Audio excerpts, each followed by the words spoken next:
আসসালামু আলাইকুম এভরিওয়ান, কে কোথায় আছেন, কেমন আছেন? ভালো আছেন? আল্লাহর রহমতে আপনাদের দোয়ায় ভালো আছি।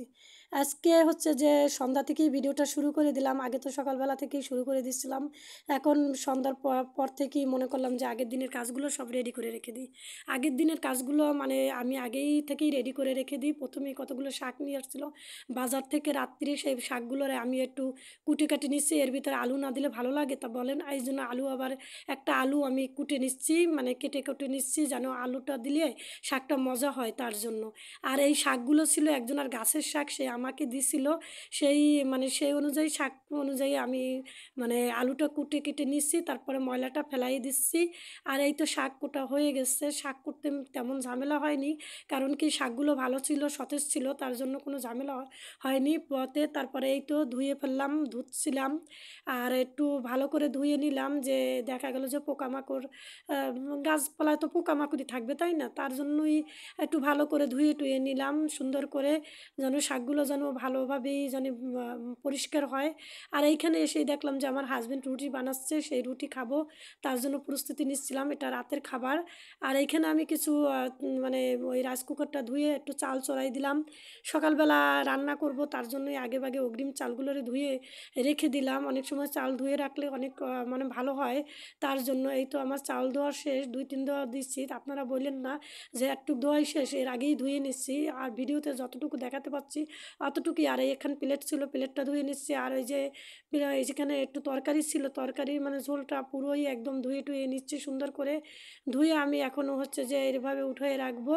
উঠিয়ে রাখার পরে এই যে এইবার দেখি যে আমার হাজব্যান্ডের রুটি হয়ে গেছে। আর দেখি যে ভাজি, আমি ওকে বললাম যে আমার ভাজিটা রুটিটা একদম ভাজিটাও গরম করে দাও।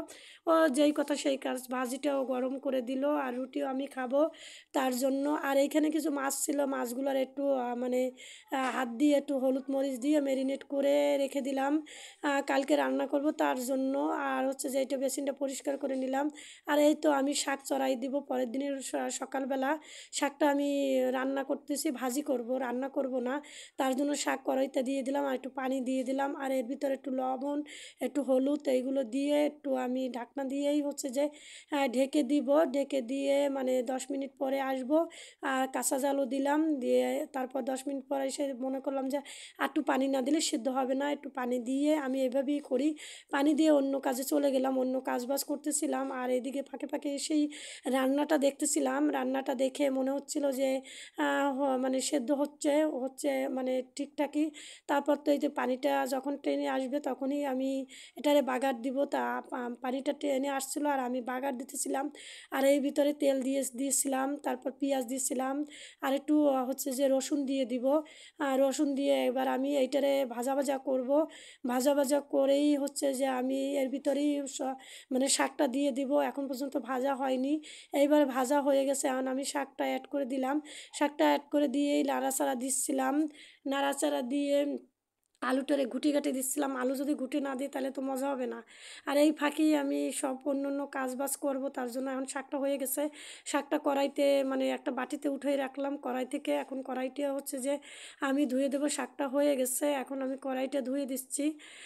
কড়াইটা ধুয়ে দিচ্ছি, খুন্তি কড়াই এগুলো সব আমি ধুয়ে টুয়ে রেখে দিই। আর সংসার তো ছোটো সংসার, বড় কোনো সংসার না আমার।